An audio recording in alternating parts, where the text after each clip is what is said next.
For at least 4 years, my hair was stuck like this. No matter how much I moisturized it or how many products I bought, my hair just didn't seem to grow past a certain point. Eventually, I realized the issue was not my hair's growth, it was the breakage. And once I figured out what was doing all of the damage, I finally saw real progress. So if your hair also will not grow past your shoulders, you might be making the same mistakes that I did. Here's what I was doing wrong, what I changed, and how you can get to the point that I'm at now faster than I did. Number one, I was overdoing the blowouts. For about 8 months straight, I was doing blowouts every 2 weeks. I wanted to show off my length, and it felt like blowouts were the only way I could do that at the time. But every time I would comb or brush it, I would see little pieces of hairs all over my shirt.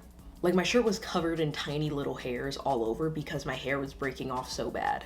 My ends were snapping off faster than my hair could actually grow, leaving me stuck at the same length for a while. Over time, I realized the heat was weakening my strands, and all the tension from using a brush with the blow dryer was also causing severe breakage. So this goes to show it's not just the flat iron that's the problem, it's really any type of direct heat, whether it be a curling wand, a flat iron, or a blow dryer. And by blow dryer, I mean specifically blowouts. Drying your hair with a blow dryer is completely different than straightening your hair with a blow dryer. But the more heat that I used, the more brittle my hair became. So that's why for 8 months, my hair did not budge an inch. The only thing that really helped me repair the damage that I had done for the past 8 months was going cold turkey on all of the heat I was using. I didn't do a blowout for 2 years, and I started deep conditioning once a week for about 20 minutes with the shower cap on, and I began using protein treatments like the Afro 2-step protein treatment around every 6 to 8 weeks until my hair was fully repaired and it felt like my hair could actually withstand a little bit of heat now and again. To see the same length that I was begging to see with the blowouts, I just started doing more braid outs and twist outs.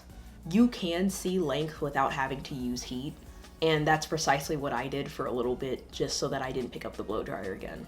Quickly, by the way, I recommend checking out my Substack, The Curl Dyers, if you like videos like this and want more hair help.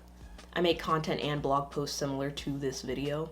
And if you want more in-depth hair content like this or like this, then I recommend checking that out and consider becoming a free or paid subscriber. Number two, I was not putting my hair up. So I used to love wearing my hair out all the time. I would constantly wear it in braid outs, wash and goes, or twist outs. But I would never put my hair in any type of bun or just keep it in the braids or just keep it in the twist or nothing.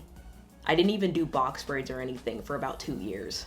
And I definitely felt the consequences of that because my hair was stagnant for about a year of me doing that. What I didn't realize is how much damage it was doing to my ends, because something as insignificant as your shirt constantly rubbing against your hair can cause enough friction to break off your hair and keep it at shoulder length. When I had figured that out, I was pretty upset because wearing my hair out was my thing. So when I realized I had to put it in protective styles and I couldn't wear it out as often, I was pretty sad. But I decided to suck it up and start doing more updos and protective styles. Started wearing more puffs, more twist, more box braids, and properly moisturizing the styles while I was in it.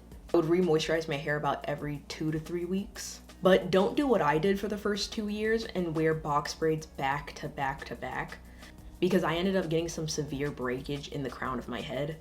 Like this. It's nowhere near the same length as the rest of my hair. And that's because the box braids that I was doing back to back to back like that, it caused so much tension on the one little pieces of hair that I had and the hair that surrounded the braid, if that makes any sense. And the fact I wasn't re-moisturizing the style properly, my hair was breaking off pretty bad. Granted, majority of my hair did grow, but since I was not rotating the styles, I did get pretty bad breakage in between layers of the length that I had. So I highly recommend rotating your protective styles. Instead of doing box braids back to back to back, I recommend doing box braids, mini braids, then maybe mini twist, then maybe a bun, stuff like that. And to properly moisturize the styles, I recommend taking some warm water mixed with a good leave-in conditioner and spraying that on your style, and then adding a lightweight oil like jojoba oil or grapeseed oil and blow drying that until it's completely dry so that you don't get any mildew, mold problems. And yes, that happens a lot more than you would think, so please dry your styles, especially if you're gonna be wetting a style like box braids. But once I started doing that and I stuck to a routine of rotating my styles properly, re-moisturizing, and actually putting my hair up and not letting it hit my shoulders all the time, my hair finally broke past the shoulder length purgatory I was at. and I was able to see pretty significant growth within about a year. By the way, if you're still watching, please make sure to like and subscribe if you haven't already. Number 3, I was not consistent with my routine. When I was first starting out my hair journey, I was really excited, so I was rotating products and new methods and new tricks and hacks all the time, like every other week. So my hair didn't have a set product that I was used to. I didn't have a set style I was doing. I was kind of just experimenting, which is fine. But I was experimenting with different products and different techniques and different methods and stuff for about a year straight. And I went through just as many crappy products as I did good products, just because I liked the way the bottle looked, or I liked the method some girl on YouTube did. So I would just switch things up. Granted, all the trial and error that I did really did help me figure out what actually works for my hair. But I highly recommend that if you find a good product, please stick with it. And if you find a good method, please stick with that too. Some of you guys would not believe what a bad product can do to your hair once. I remember I'd put in this leave-in conditioner from Carol's Daughter, the black vanilla one. You guys may have heard me talking about that in the past. And as soon as I sprayed it on my hair, it smelled really good, but that dried out my hair so fast. Literally, my hair was wet and had water on it, and I just sprayed the leave-in in because I just wanted to do something really quick. And it's like I sprayed rubbing alcohol on it. It dried up so fast. I actually could not believe the way that my hair felt afterwards. And I didn't really know what to do because I just washed my hair. And I was like, am I gonna be stuck like this? Do I add another product on top? I don't know. So I added another product on top. That didn't mix very well with the Carol's Daughter leave-in conditioner. So I ended up having to just wash my hair all over again because it was that bad of a product. So before you go all in with one product, I recommend doing a little patch test to see if your hair can handle it first. Don't go in blind like I did and expect it to work, and then when it doesn't, you get upset.